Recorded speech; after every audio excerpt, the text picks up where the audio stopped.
உங்ககிட்ட பணத்தை முடிஞ்ச அளவுக்கு வாங்க முடியும்னு அவங்களால புரிஞ்சுக்கிட்டானா குறிப்பிட்ட காலம் வரைக்கும் எவ்வளோ தூரம் முடியுமோ அவ்வளோ தூரம் முடிஞ்ச வரைக்கும் உங்களை மிரட்டி பணத்தை வாங்கிக்கிட்டே சுருட்டிக்கிட்டே இருப்பாங்க. ஒரு கட்டத்தில் பணத்தை சுருட்டி நீங்கள் சூதனமாயிட்டீங்க, உங்களுக்கு ஏதோ டவுட் வந்துருச்சுன்னா பணத்தை கறக்கிற வரைக்கும் கறந்துட்டு அப்படியே எஸ்கேப் ஆயிடுவாங்க. அதுக்கப்புறம் அவங்கள நீங்கள் தொடர்பு கொள்ளவே முடியாது. அவங்களுடைய ஃபோன் நம்பருக்கு நீங்கள் கூப்பிட்டீங்கன்னா சுவிட்ச் ஆஃப் தான் வரும். இப்படி இந்த ஒரு வருஷத்தில் மட்டும் 200 கோடி ரூபாய் வரைக்கும் மோசடி நடந்திருக்குன்னு சொல்கிறாங்க. இந்த ஆண்டு இது இன்னமும் அதிகரிச்சிருக்கு அப்படின்னு சொல்கிறாங்க. அதாவது 2024 200 கோடி ரூபாய் அளவுக்கு மோசடி நடந்திருக்கு. இந்த வருஷம் இன்னும் அது அதிகரிச்சிருக்குன்னு சொல்கிறாங்க. இந்த மாதிரி ஃபோன் கால் வரும்பொழுது இது ஆரம்பத்திலேயே என்னடா புது சம்மந்தம் இல்லாமல் ஒருத்தன் பேசுகிறான் லூஸ் ஆவேன் அப்படின்னு நம்ம நினைப்போம்ல, அப்பயே நம்ம ஃபோன் காலை கட் பண்ணவங்கன்னா தப்பிச்சிருக்காங்க.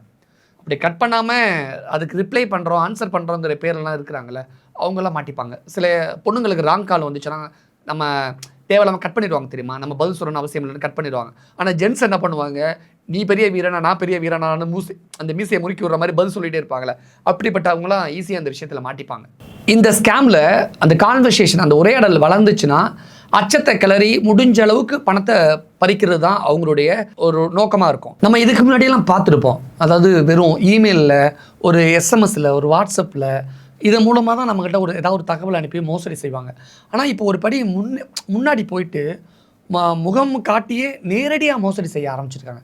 அப்படி யோசிச்சு பாருங்கள், முகத்தை காட்ட மாட்டாங்க. ஏதாவது ஒரு கால் வரும், மெசேஜ் வரும், இல்லை ஒரு மெயில் வரும், அப்படி தானே இருக்கும். இப்போ டைரெக்டாக ஃபேஸை காட்டுறான், நான் தான் அப்படின்னு காட்டுறான். அவன் அப்படி காட்டி நம்மளை ஏமாத்துறான், தில்லா நம்மளை மிரட்டி நம்மகிட்ட பறிக்கிறான். இப்படி சமீபத்தில், அதாவது செப்டம்பர் 27 ஒரு ஓய்வு பெற்ற அரசு ஊழியர்கிட்ட ஒருத்தர்கிட்ட வந்து அவருக்கு ஃபோன் பண்ணி உங்களை நாங்கள் டிஜிட்டல் அரெஸ்ட் பண்ணியிருக்கோம் அப்படின்னு சொல்லி தொடர்ந்து 14 நாட்கள் ஒரே ஒரு ரூமுக்குள்ளே, ஒரு 10 ரூமுக்குள்ளே போட்டு அடைச்சி வச்சுட்டாங்க.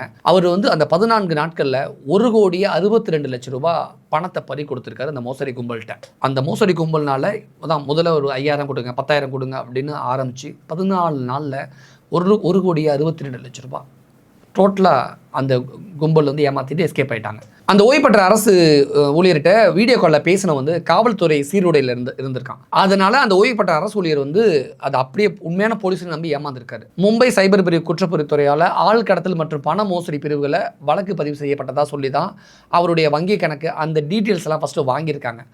அதன் பிறகு நீங்கள் எதுலலாம் பணத்தை இன்வெஸ்ட் பண்ணி வச்சுருக்கீங்க, எங்கேருந்து உங்களுக்கு இவ்வளோ பணங்களாக வந்தது, இன்வெஸ்ட் பண்ணுற அளவுக்கு எது பணங்கிற மாதிரிலாம் பேசி அப்படி த்ரெட்டன் பண்ணி நீங்கள் எங்கெங்கே எவ்வளோ பணம் இன்வெஸ்ட் பண்ணி வச்சுருக்கீங்கிற அந்த டீட்டெயில்ஸுமே வாங்கி இப்படி ஒவ்வொரு தகவலாக அவங்க கேட்டு அதுக்கப்புறம் அந்த கும்பல் வந்து என்ன பண்ணியிருக்காங்க, பேங்க்லேருந்து அப்படி இப்படின்னு ஏதோ சொல்லி இந்த 14 நாளில் 1,00,00,000 1,50,00,000 ரூபாய்க்கு மேலே அவங்க பறிச்சுட்டு திருடிட்டு எஸ்கேப் ஆகியிருக்காங்க.